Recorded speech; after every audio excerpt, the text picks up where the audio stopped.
Well, hey fans, welcome back to another streaming review, and today we're talking about What If Season 3.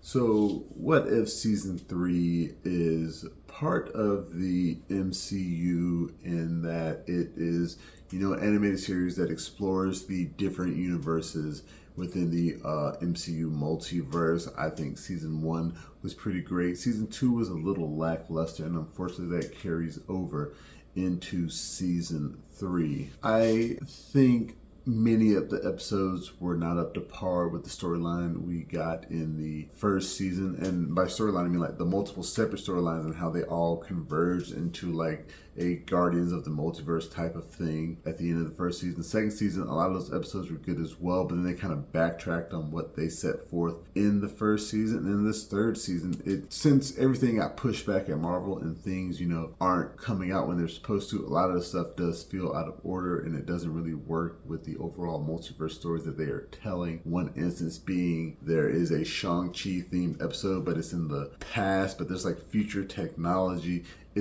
A lot of that doesn't make sense. And the villain of the story is the Hood. Now, the Hood is supposed to be the main villain in the Ironheart series for Disney Plus. That was supposed to come out last year, but unfortunately now it's coming out this year. So viewers who watch that, if you know who the Hood is from Marvel Comics, you're like, ooh, cool. It is an interesting rendition of the Hood for this weird Wild West multiverse.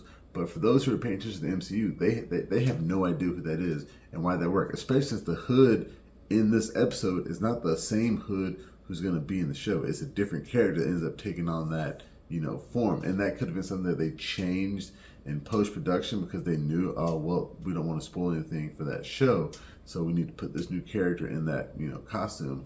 They don't really explain it, nor do they explain the powers around the Hood. They leave a lot of things vague in that episode. There's another weird, like, if Darcy and Howard the Duck had a baby episode, which I'm not gonna lie, the episode was fun, it was funny, but it was very silly. It really seemed like somebody at Marvel Studios really did like that Howard the Duck movie from like the 80s or 90s, whenever it was.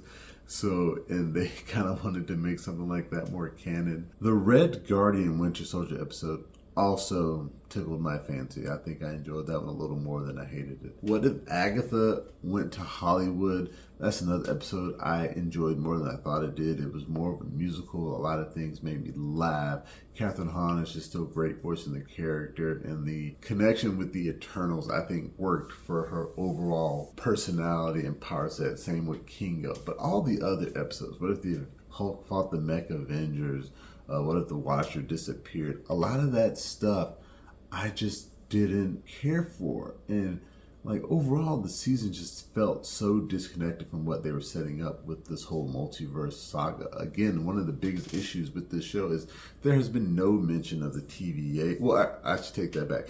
There is a mention of the TVA in this season, but it's like a passing reference. Like, are they cool with the TVA or are they not? There's no mention of Kang ever, and we understand why, maybe because of the whole Jonathan Major situation. But if it's animated, you can put anybody in that role, or even a picture, or even an image. Like they Captain Carter has his time chair for some reason, but like he's not mentioned at all. There's this whole thing where that interdimensional squid monster comes back that they finally defeat, and there's no reference to what that thing is or why it was even hunting her in the first place.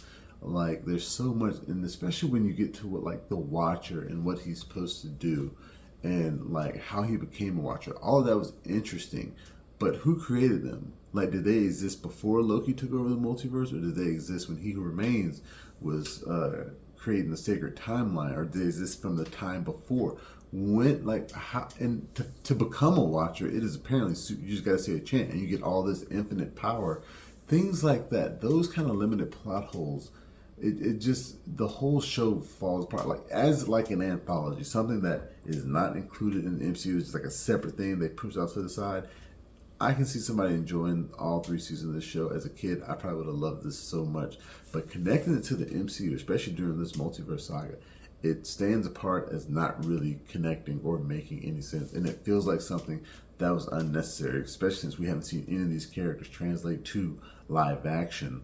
And there's like a clip at the end where we have all of these other vast, multiverses that we didn't get to visit that are way cooler than what we got to visit. Like, And it's like one of the writers on the show said that, like someone was saying, how come there are no X-Men besides Storm? Storm appears in this season, but it's kind of out of the blue. And it's like, how did she join the team?